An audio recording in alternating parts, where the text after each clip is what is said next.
What happened to movies? I remember a time when I was young, if they announced they were going to make the motion picture version of one of my favorite TV shows or cartoons or comic book characters, I was a happy little space camper. But now, on the other hand, whenever a new film is announced, particularly if it's based on an existing franchise or IP, my instinctive gut reaction is always, oh crap, how are they gonna mess this one up too? Now, I don't want to be Darth Vader over here, but I'm just tired of the state of movies. I mean, how many franchises have we seen crash and burn in the last few years? The Terminator franchise had been, well, terminated. My interest in DC films is gone in a flash, you might say. Like me, Star Wars has had its arms and legs chopped off, it's been lit on fire, and put back together by a malevolent force as a hollow, mechanical shadow of its former self. In a turn of events we could all see coming a mile away, Disney's latest offering is floundering at the box office. You can't help but marvel at how poorly the MCU's latest offerings have been received as of late. And while not extinct, I believe fossilized is a better description of the current state of the Jurassic franchise, because I'm sure they'll dig up its corpse eventually and find a way to make some more cash off of it. Don't even get me started on Star Trek or Lord of the Rings. And if the doom and gloom tubers and rumor mill on the internet are even partially correct about Indiana Jones and the Dial of Density, I predict several video essays on the interwebs about how Kingdom of the Crystal Skull, in retrospect, wasn't quite so bad. In short, current movies bite. And you might say, hey Vader, this sounds like great news for you because you'll have plenty to complain about. And I know I'm a big scary Sith Lord and anger is supposed to be our thing and all, but I would prefer to talk about movies I enjoy rather than complain about movies I despise.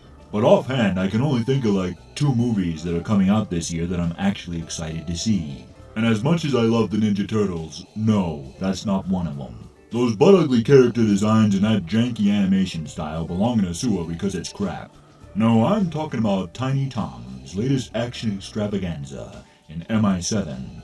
The dude's flown helicopters, climbed mountains, the tallest building in the world, and held onto the side of a plane as it took off. So topping his last film's crazy stunt is a nearly impossible mission. But somehow the little spaz always manages to do it, and that's what I go to the movies to see. The other film I'm looking forward to is Rebel Moon by Zack Attack Snyder, which he described in an interview as the Krypton sequence from Man of Steel on steroids. Originally conceived as a Star Wars film, I'm very curious to see what influence a galaxy far, far away will have on Zack Snyder's new sci-fi universe. The only problem is I have to wait till December to see it. At least give me a trailer or something, Zack. I want to see some capes in slow motion.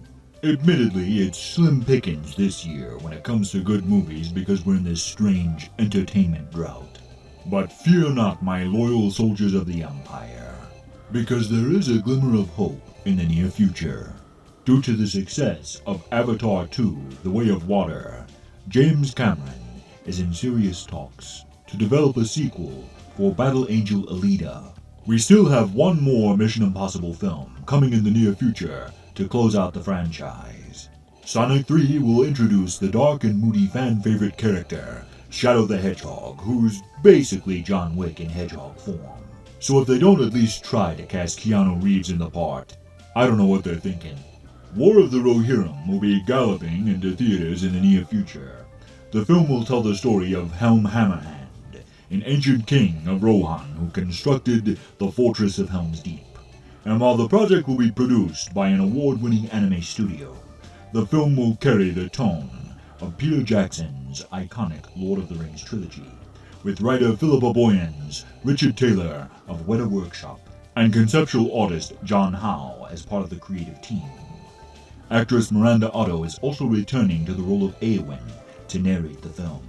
So it's clear they're not just horsing around with this one. And what excites me about Rebel Moon, which comes out this December, is the fact that it's only the first in a trilogy. Moreover, Zack Snyder has announced they are developing an animated series based in this world, as well as a tabletop RPG to further expand the lore.